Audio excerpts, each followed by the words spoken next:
Everyone আমি কি কৰি আছিলোঁ আগৰ ভিডিঅ'টোত কামৰূপ মেট্ৰ' টেষ্ট পেপাৰখনৰ অৰ্থাৎ 2025 বৰ্ষৰ যিখন টেষ্ট পেপাৰ তোমালোকৰ ওলাইছে সেই টেষ্ট পেপাৰখনৰ 30টা কুৱেশ্যন আমি আলোচনা কৰিছিলোঁ 30 নম্বৰলৈকে আমি আলোচনা কৰিছিলোঁ। আজি আমি 31ৰ পৰা আৰম্ভ কৰিছোঁ। 31 নম্বৰটো কি আছে মই মাতিছোঁ চোৱাচোন। তলৰ চিত্ৰৰ সহায়ত স্তম্ভ 1ৰ সৈতে স্তম্ভ 2 মিলোৱা, অৰ্থাৎ এটা স্তম্ভ 1 আছে স্তম্ভ 2 আছে, সেই স্তম্ভটোৰ মিলাব দিছে, সেই স্তম্ভ দুটা মিলাব দিছে। এতিয়া স্তম্ভটো কি আছে, এটা শংকুৰ বক্ৰ পৃষ্ঠকালি আছে, নতি উচ্চতা আছে, আৰু এটা শংকুৰ মুঠ পৃষ্ঠকালি আছে, আৰু ভূমিৰ কালি আছে। অ'কে, ইয়াৰফালে কি আছে, pi r square pi r l root over r square plus h square, এইফালে আছে এছৰ আছে পাই আৰ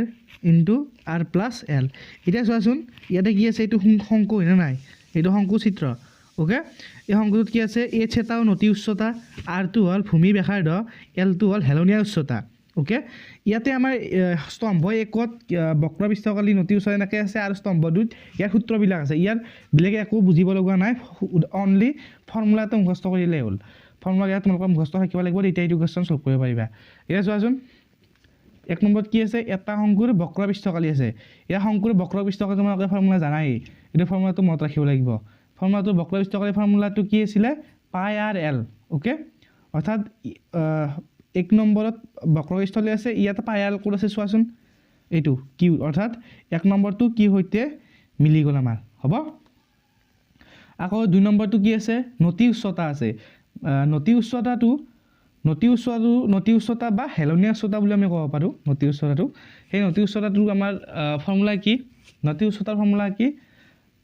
এইটো r root over r square plus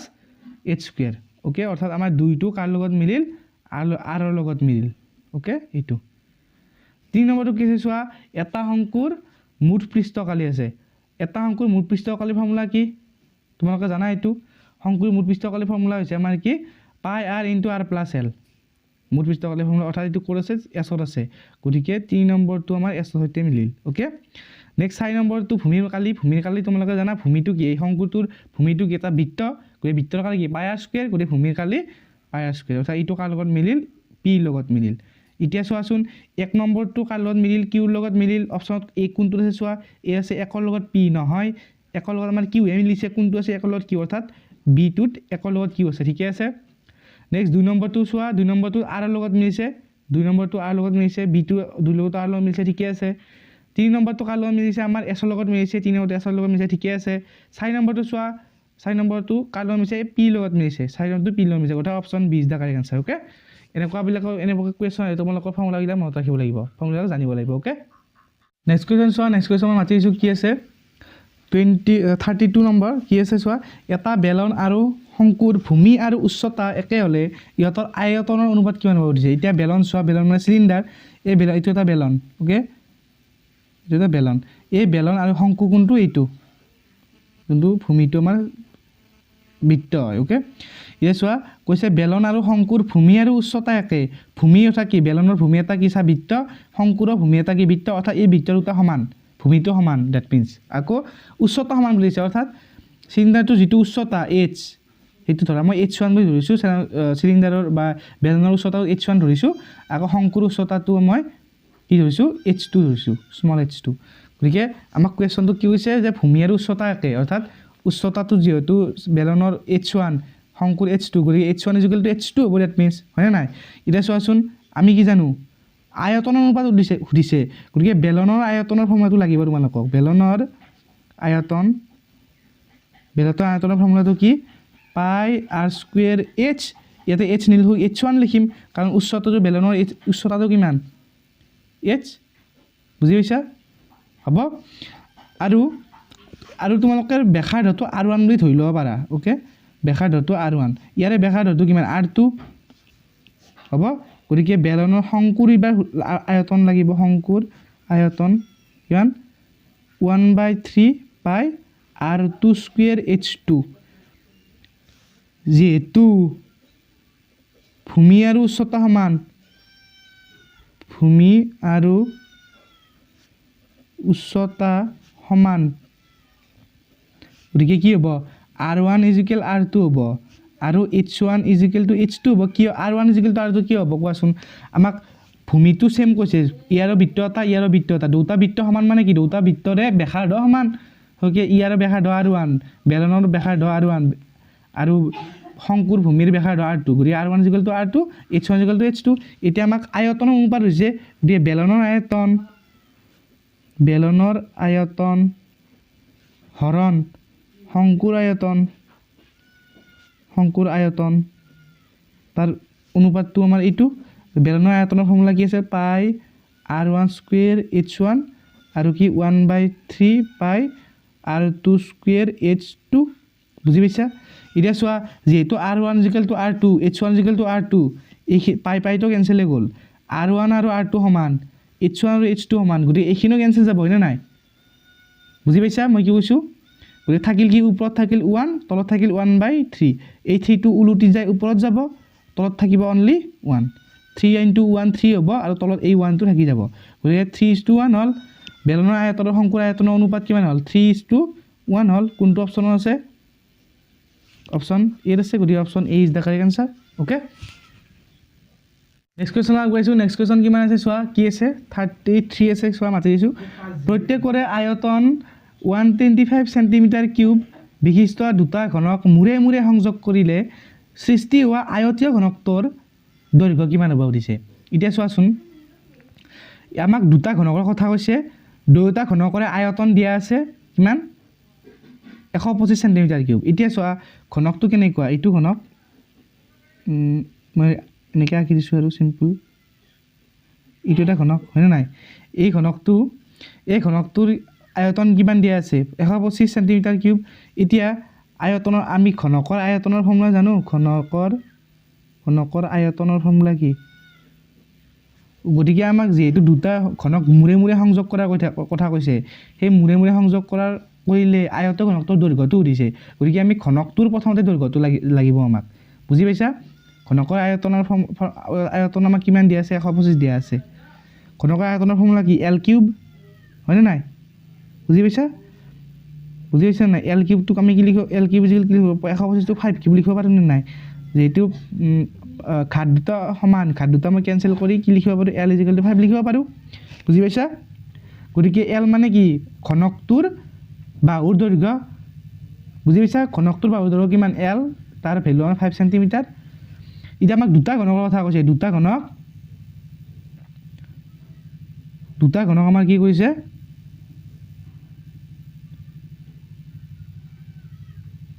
দুটা ঘনক আমাৰ সংযোগ কৰিছে এইটো দুটা ঘনকৰে আয়তন যেহেতু সমান 125 গতিকে দুটা ঘনকৰে বাহুৰ দৈৰ্ঘ্য 5 সেন্টিমিটাৰ হ'ব এইটো ঘনকৰ বাহুৰ দৈৰ্ঘ্য 5 সেন্টিমিটাৰ এইটো ঘনকৰ দৈৰ্ঘ্য 5 সেন্টিমিটাৰ গতিকে এই দুটা মুৰে মুৰে সংযোগ যেতিয়া কৰিম তেতিয়া এইটো এটা কি টোটাল আয়তীয় ঘনক হৈ যাব বুজি পাইছা আয়তীয় ঘনক হৈ গ'ল গতিকে এই আয়তীয় ঘনকটোৰ বাহুৰ দৈৰ্ঘ্যটো যে প্ৰস্থটো উৰা নাই প্ৰস্থটো 5 হ'ব কাৰণ আমি এটা মূৰতে সংযোগ কৰিছো অন্য মূৰটো সংযোগ কৰা নাই গতিকে দৈৰ্ঘ্যটো কিমান হ'ব দীঘলটো কিমান হ'ব 5 + 5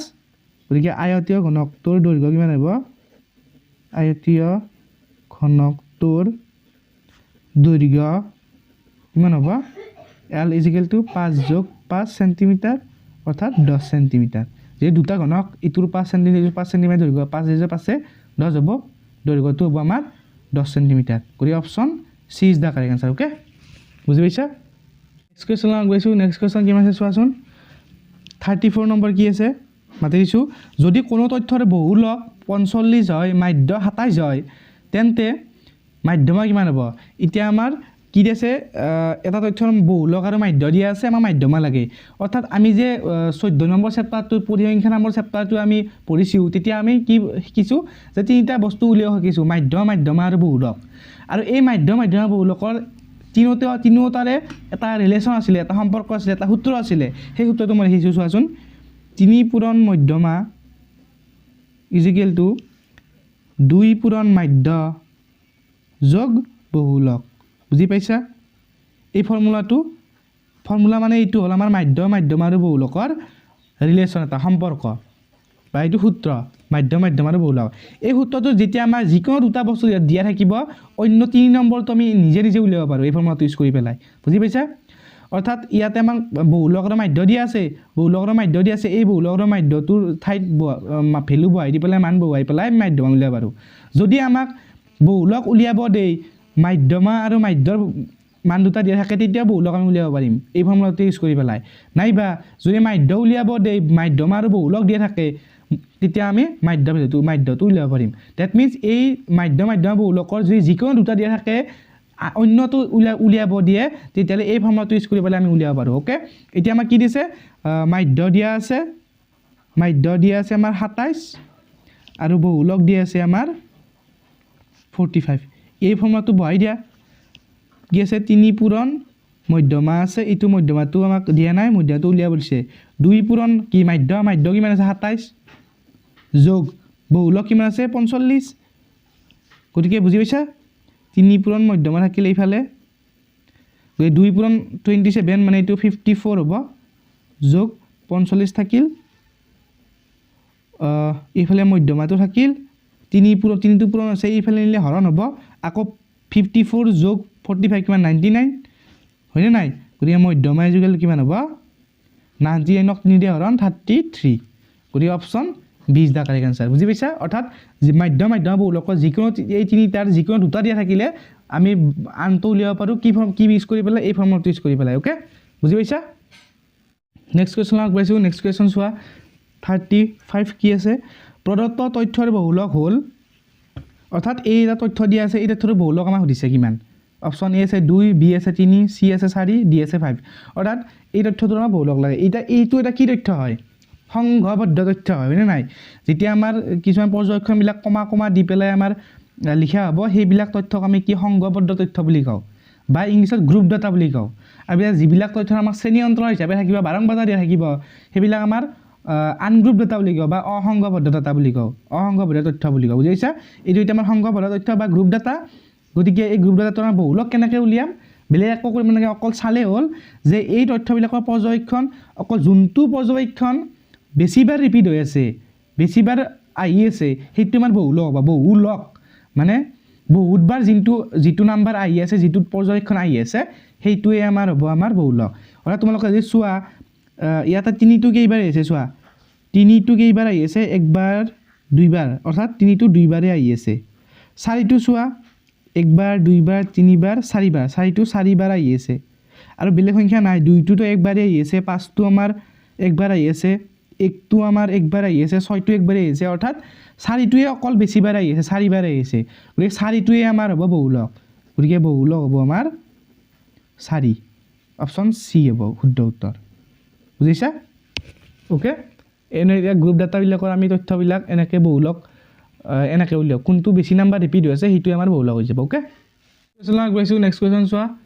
কিমান আছে 36 মাতি দিছোঁ কি আছে 5টা সংখ্যাৰ মাধ্য 10 যদি প্ৰতিটো সংখ্যাৰ মান 3কৈ হ্ৰাস কৰা হয় তেন্তে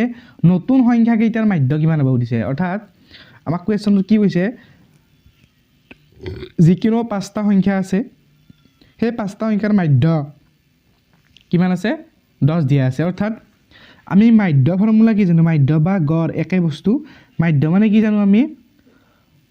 সংখ্যা কেইটাৰ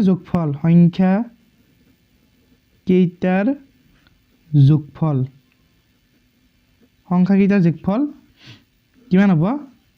সেইটো আমি ওপৰত লিখোঁ অৰ্থাৎ 5টা যে সংখ্যা লিখিব এই 5টা ধৰা সংখ্যা এই 5টা সংখ্যাৰ যোগফলটো আমি ওপৰত লিখোঁ আৰু মাধ্য মানে কি কৈছোঁ মাধ্য ইজিকেল টু সেই 5টা সংখ্যাৰ যোগফল হৰণ যিমানটা সংখ্যা আছে 5টা সংখ্যা আছে 5এৰে হৰণ সেইটোৱে আমাৰ মাধ্য বুজি পাইছা এতিয়া আমাৰ চোৱা 5টা সংখ্যাৰ মাধ্য উলিয়াব লাগে ফৰ্মুলাটো লিখিছোঁ মই সংখ্যা কেইটা যোগফল হৰণ 5 যিহেতু 5টা সংখ্যা বুলি মেনশ্যন কৰাই আছে বুজি পাইছা নে নাই ইয়াতে আমি 5টা সংখ্যাৰ যোগফল বুলি লিখিব আৰু 5টা সংখ্যাৰ বা 5টা সংখ্যাকেইটাৰ যোগফল সেনেকৈ লিখিব পাৰোঁ 5টা সংখ্যাৰ যোগফল সেনেকৈও লিখিব পাৰোঁ 5টা সংখ্যা বুলি লিখিলে হ'ল 5টা সংখ্যাৰ যোগফল হৰণ 5 সেইটো আমি লিখিলোঁ এতিয়া চোৱাচোন মাধ্য আমাক 10 দিয়া আছে গতিকে মাধ্য ঠাইত মই 10 লিখিলোঁ এতিয়া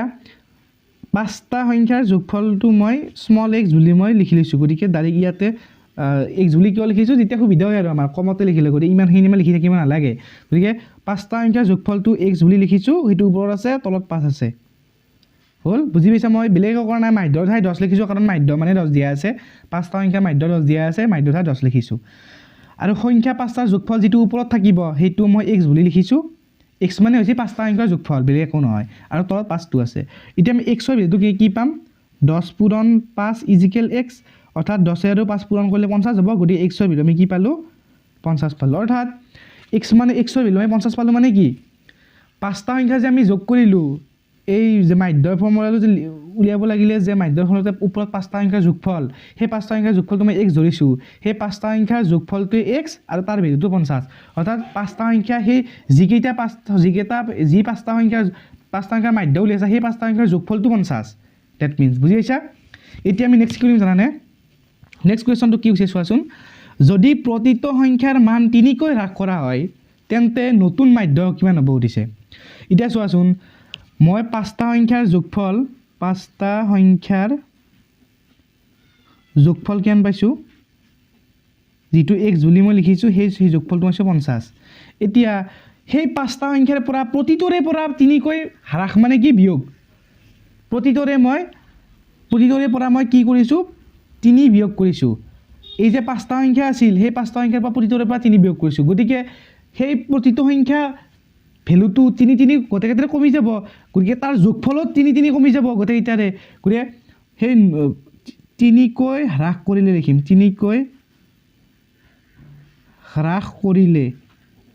তেতিয়া এক্সৰ ভেলু কিমান হ'ব এক্সৰ ভেলু সেই 5টা সংখ্যাৰ যোগফল সেই 5টা সংখ্যাৰ প্ৰতিটোৰে পৰা মই 3 বিয়োগ কৰিছোঁ এটাৰ পৰা 3 বিয়োগ কৰিলে -3 দুটাৰ পৰা 3 বিয়োগ কৰিলে -3 -6 তিনিটাৰ পৰা -9 চাৰিটাৰ পৰা -12 পাঁচটাৰ পৰা -15 অৰ্থাৎ মই লিখিব পাৰোঁ যে 50 - 15 বুজি পাইছানে নাই 5টা সংখ্যা আছিলে এটাৰ পৰা 3 বিয়োগ কৰিছোঁ এটাৰ পৰাতো 3 বিয়োগ কৰিলে নহ'ব পাঁচটাৰে পৰা কৰিব লাগিব প্ৰতিটোৰে পৰা কৰিব লাগিব গতিকে মই পাঁচটাৰে বিয়োগ কৰিলে 50 - 15 হ'ব গতিকে নতুন মাধ্য কিমান হ'ব আমাক সেইটো হৈছে নতুন মাধ্য হ'ব x/5 নতুন মাধ্য মানে কি এই যে আমি প্ৰতিটোৰে পৰা সংখ্যাকেইটা 5টা সংখ্যাৰ যোগফলৰ পৰা আমি 5টা সংখ্যাৰ পৰা 3কৈ হ্ৰাস কৰিছোঁ সেই হ্ৰাস কৰিলে সেই যোগফলটো কিমান হ'ব 50 পূৰণ 50 - 50 - 15 15 গতিকে 35 হ'ল গতিকে ওপৰত থাকিল 35 তলত থাকিল 5 5ৰে 35 হৰণ কৰিলে 7 অৰ্থাৎ নতুন মাধ্য কিমান হ'ব 7 হ'ব গতিকে আমাৰ অপশ্যন ডি আছে গতিকে option D is the correct answer okay next question আগবাঢ়িছোঁ নেক্সট কুৱেশ্যন কি আছে চোৱাচোন মাতি দিছোঁ 37 নম্বৰ এটা শিশুৰ এটা লুডুগুটি আছে যাক 6খন পিঠিত তলত দেখুওৱাৰ দৰে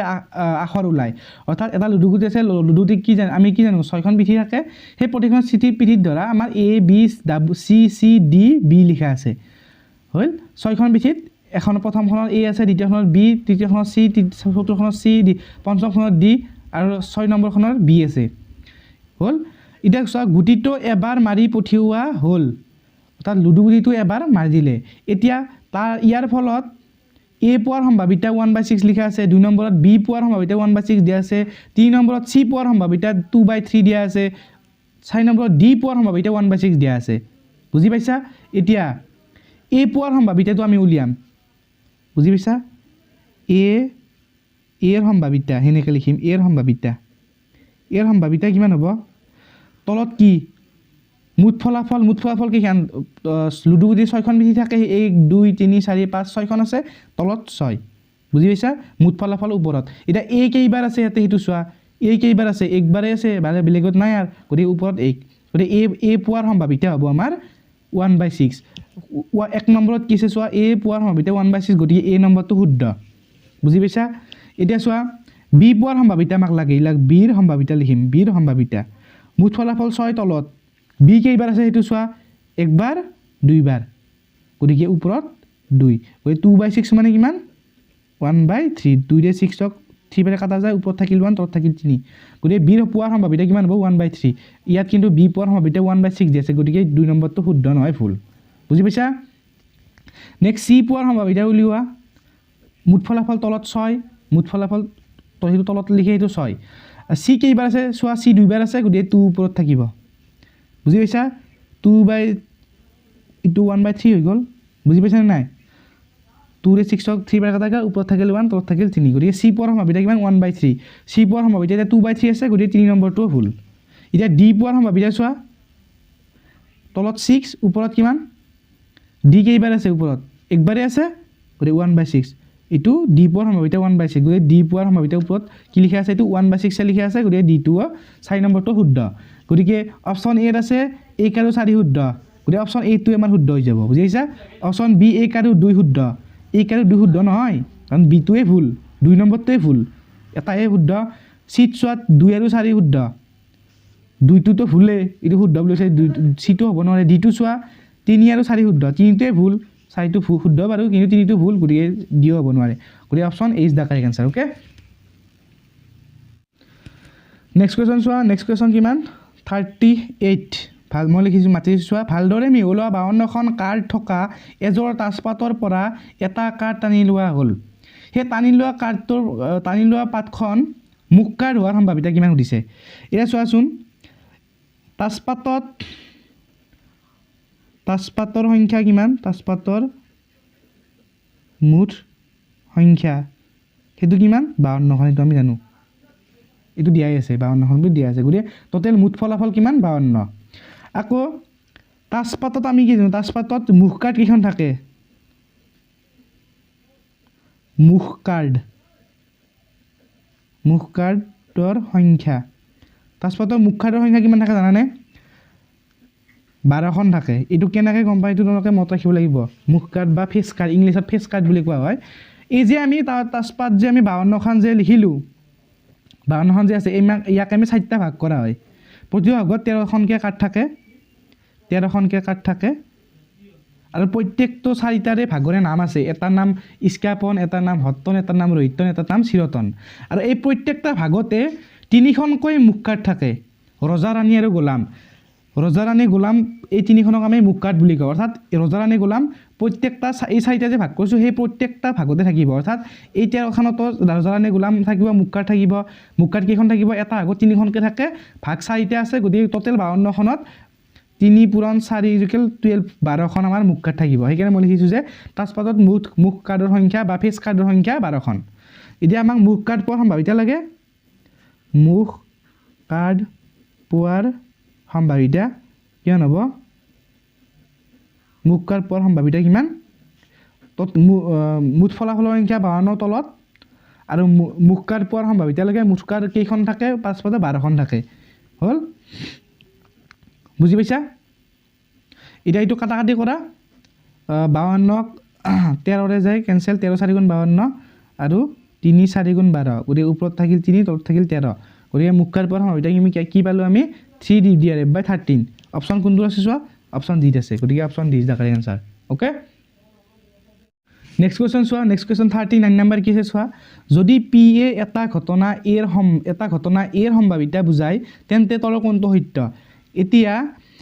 এ এটা কি ঘটনা সদায় সম্ভাৱিতা চেপ্টাৰটোৰ আমি ঘটনাটোক আমি ইংৰাজী লেটাৰৰ কোনোবা এটা লেটাৰেৰে বুজাওঁ ধৰা এ এটাই কি লেটাৰ সেই লেটাৰটো আমি ঘটনা বুলি কওঁ আৰু পি অফ সেই ঘটনাটোক এইটো কি এৰ সম্ভাৱিতা সেই ঘটনাটোৰ সম্ভাৱিতা সেইটো বুজাওঁ অৰ্থাৎ পি এ কি বুজায় এই ঘটনাটোৰ সম্ভাৱিতা বুজায় বুজিছা এতিয়া option A B C D কিবা কিবি দিয়া আছে এটা আমি কথা জানো সম্ভাৱিতা সদায় 0 আৰু 1ৰ মাজত থাকে বুজিছা অৰ্থাৎ 0 <= পি অফ এ <= 1 এইটো কথা আমি চেপ্টাৰটোত আছে কিতাপখনত তোমালোকে লেখাই সদায় সম্ভাৱিতা 0 আৰু 1ৰ মাজত থাকে অৰ্থাৎ 0তকৈ সম্ভাৱিতাটো ডাঙৰ বা 0ৰ সমান এটা আছিল মানে কি 0ৰ সমান আৰু 1তকৈ সৰু বা 1ৰ সমান সম্ভাৱিতা সদায় এইটো নিয়ম ফ'ল' কৰে বুজিছা গতিকে এই অপশ্যনটো কোনটো অপশ্যনৰ আছে অপশ্যন চি আছে গতিকে C is the correct answer okay এতিয়া যদি সম্ভাৱিতা এইটো আৰু এটা কথা মই এক্সটাৰ্নেল কথা মই কৈ দিওঁ যদি সম্ভাৱিতা পি এ মই ক'লোঁ নহয় পি এ ভেলুটো 0ৰ সমান হ'ব পাৰে কাৰণ এইডাল চিন আছে গতিকে পি এ যোগে 0 হ'ব পাৰে যদি সম্ভাৱিতা 0 হয় তেতিয়াহ'লে আমি সেই ঘটনাটো অসম্ভৱ ঘটনা বুলি কওঁ অসম্ভৱ ঘটনা যদি সম্ভাৱিতা 0 যিবিলাকৰ সম্ভাৱিতা 0 সেইবিলাক ঘটনাৰ আমি অসম্ভৱ ঘটনা বুলি কওঁ আৰু পি এৰ ভেলু 1 হ'ব পাৰে যিহেতু এডাল আছে 1তকৈ সৰু নাইবা 1ৰ সমান পি এৰ ভেলুটো যদি 1ৰ সমান হয় সেইবিলাকক আমি নিশ্চিত ঘটনা বুলি কওঁ নিশ্চিত ঘটনা অৰ্থাৎ যিবিলাক ঘটনাৰ সম্ভাৱিতা 1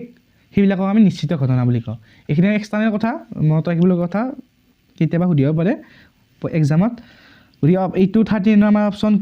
চিটো শুদ্ধ হ'ল অৰ্থাৎ 0 আৰু 1ৰ মাজত থাকে কিন্তু 0 আৰু 1ৰ সমান হ'ব পাৰে গতিকে তলৰ চিনকেইডাল লাগিব বাকী কোনোবাটোত আছে কোনোবাটোত নাই কোনোবাটোত দুয়োটাতে নাই তেনেকুৱা গতিকে অপশ্যন চিটো শুদ্ধ হ'ব আজি আমি ইয়াতে সামৰিছোঁ 39টা কুৱেশ্যন আলোচনা কৰিলোঁ আৰু 6টা কুৱেশ্যন বাকী আছে MCQ আমি সেই নেক্সট 6টা কুৱেশ্যন কামৰূপ মেট্ৰ'খনৰ আমি অহা ভিডিঅ'টো আলোচনা কৰিম গতিকে আজি ইয়াতে সামৰিছোঁ কিবা বুজি নাপালে কমেণ্ট বক্সত জনাই দিবা লগৰ বান্ধৱীৰ লগত শ্বেয়াৰ কৰি দিবা ভিডিঅ'বিলাক গতিকে থেংক ইউ